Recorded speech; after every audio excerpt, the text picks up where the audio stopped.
Tombstone, Arizona has been called the town too tough to die. It was founded in 1879 by Ed Shefflin when he discovered a large vein of silver in the nearby hills.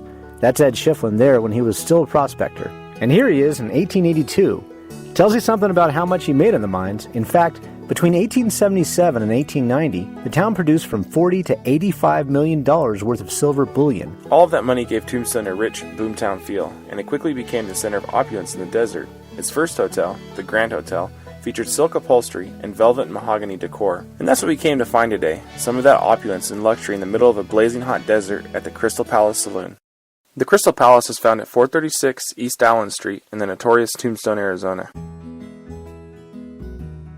We sat down with owner Kimmy and her son RJ to find out more about the Crystal Palace.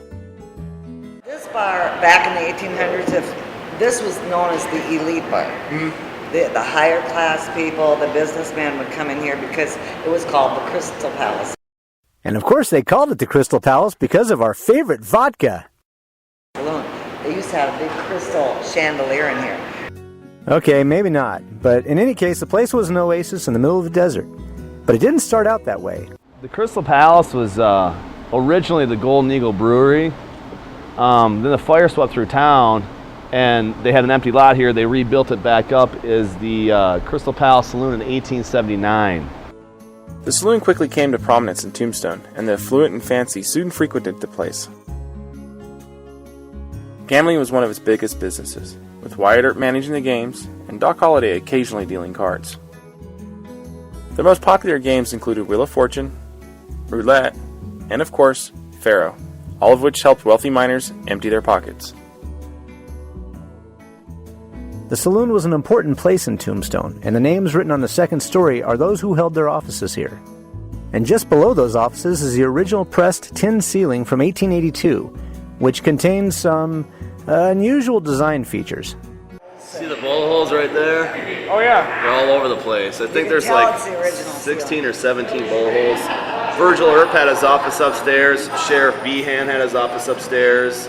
Dr. Goodfellow had his office upstairs, and if those names don't ring a bell, Dr. Goodfellow was the doctor taking the bullets out of Morgan in the movie Tombstone. Tombstone and his businesses flourished because of the rich silver ore from the nearby hills.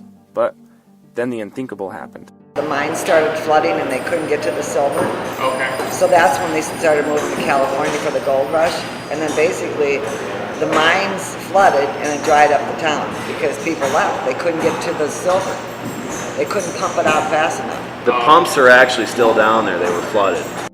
Without access to the all-important silver ore, the mines that dotted the area faded away. The same fate almost befell Tombstone, and the population moved on and businesses closed.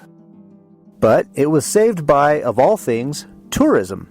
Through it all, the Crystal Palace survived, though drastically different without its second story and a completely different interior, and without the original ornate bar, which was moved during Prohibition. It was stored in a bar down in Mexico, and there was a fire in the bar. They've lost the bar. The bar burnt down. So Harold Lovett purchased this building, I think, in '62, and had replicated the bar in '63 by the Tucson Sash and Door Company, which is still operating today. Out of Tucson. Okay. They built it. And this top section came in 3 sections. And if you see the ornate woodwork up there at the top? Yeah. Right in, that covers up the top seam. But if you look under, you'll see a small seam under there. Yep. That's 2 sections. And then after they put it together, then they custom had the mirrors made, put in.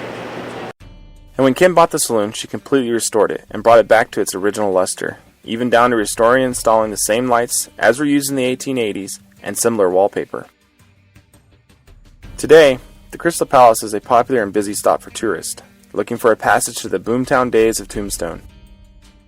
And the tourists just love it. I mean, it is a tourist town. We make our money off tourism, thank God. It's still going good here, and that's our big draw, is the tourism. And they crowd the place in. We were trying to interview Kim and RJ when their doors opened at 11, and within minutes it was completely packed in there. As a bar, the place is also popular amongst locals, mainly due to its owners and the very personal service they give to everyone, even rowdy Irish tourists. I had a group of guys here, Dudley, Seamus, and Mick, 3 Irish guys. And then we were packed that night, and they were been friends since they were like, 5 and 6 years old. And the one night they come. I had a day shift, bar shift, and they come in the morning and they start drinking. I get to know these guys. Well, the night shift bartenders decides to call in, so I picked that shift up. So I'm doing a double these guys, and these guys are still here drinking. I mean, Irish guys can drink, let me tell you. So, and they're drinking whiskey and everything else you can think. So they're drinking all night long. I get talking with these guys, and they're hilarious. I mean, so they're telling me history about Ireland and history about themselves and talking about how they came to be to Tombstone for this vacation and all. They take a vacation every year. That's what they do. Since they've been friends, since they've been little kids, they go on vacation every year. So they're in their 60s, right? So one's telling me one story, and then one person's arguing about how he's telling that story, and the one person in the middle is trying to be the mediator, and then they all start fighting, and I mean, hollering, screaming at each other, fighting like crazy, and one of them buys a round for him. Next thing you know, they're hugging each other, kissing, and this went on back and forth. I'm like, for 8 hours. I've never seen anything like it. So like 2 o'clock in the morning hits, and I'm like, guys, I gotta clean this place up. And they're like, if you just let us finish this last drink, we'll help you clean the bar up. And these guys can barely stand. So 2:30 in the morning, I got 2 drunk guys mopping my floor, 1 drunk guy trying to take garbage cans out. As far as drinks go, the popular drink at this place today was a popular drink they were serving over 100 years ago. We have a whiskey. It's a rye whiskey behind the bar. It's called Old Overholt, and it was the same rye whiskey that Doc Holliday drank back in the day. It started the distilling process. They started making Old Overholt in 1810, and it still has the original bottle, original label, everything. They still sell it the way it was back then, and it's actually a really good rye whiskey. And people say, hey, I'll try that just for the nostalgia of being here and all that, and they end up drinking it the rest of the night once they try it because it's such a good whiskey. Always into trying new things, I had to sample Doc Holliday's favorite drink. Here's your shot of red eye, sir. Enjoy.